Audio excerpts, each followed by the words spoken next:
Ayun guys, thank God it's Friday. Ganun-ganun lang, Friday na naman. Tapos na, almost tapos na naman yung 5 days work week. And on call tayo ngayon for this week sa work. Meaning, yung mga after hours escalations, ako yung tinatawagan for the entire week. Kaya medyo hindi tayo nakakalabas pag on call tayo. But so far, since Monday, wala namang on-call issue na hinandle natin. So hopefully, magtuloy-tuloy until over the weekend. So actually, overtime sana yon, may overtime pay, pero I would rather relax na lang para walang masyadong stress. So yun, anyway, sana magtuloy-tuloy nga over the weekend, sana tahimik. And yun, what else can I say? But I feel happy na Friday na naman. So, kaya lang hindi tayo makakalabas ngayong weekend kasi nga on call. Medyo meron pa akong hangover dun sa panalo ng Gilas over Latvia. And yesterday, that was the game against Georgia. Medyo pinakaba pa tayo. So, nakauna kasi yung Georgia, no? Naka 16-0 run nung first quarter. So alam naman natin na we can afford to lose but not by more than 19 points para tayo yung maka-advance sa semis. So yung Georgia was world number 23 sa FIBA World Ranking. So hindi siya hindi slouch opponent ang Georgia. Malalaki sila actually, and during the first 2 quarters medyo na-expose yung weakness ni Kai Sotto and the Junmar Fajardo, no? Medyo naiiwan sila over the bigs of Georgia.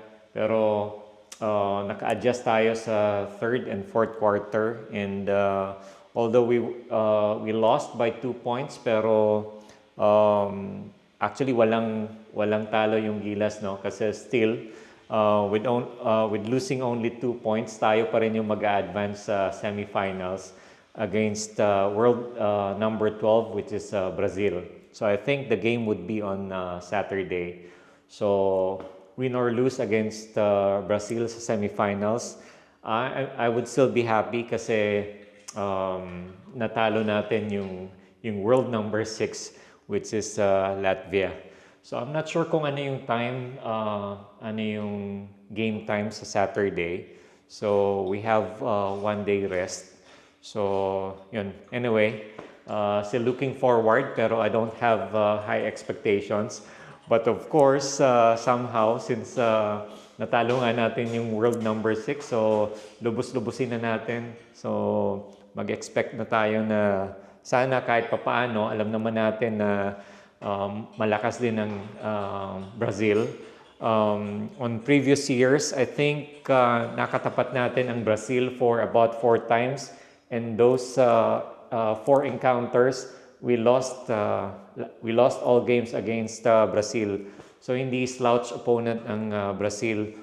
Isa yan sa mga powerhouse team, malalaki, and European style ang laro ng Brazil. So sana healthy lahat, especially si Kai Sotto. Medyo hindi na siya nakabalik sa second half. Medyo may bruise ribs yata, but I think as per update ni Junmar on one of his blogs, I think okay naman siya. So hopefully Kai Sotto will be 100% on the semifinals games against Brazil, and yun, fingers crossed. Fingers crossed tayo. Alam mo naman natin na bilog ang bola. So who knows, no? Kung matalo natin ang Brazil, we'll move to the finals match against probably Latvia again. So, yun. Let's see.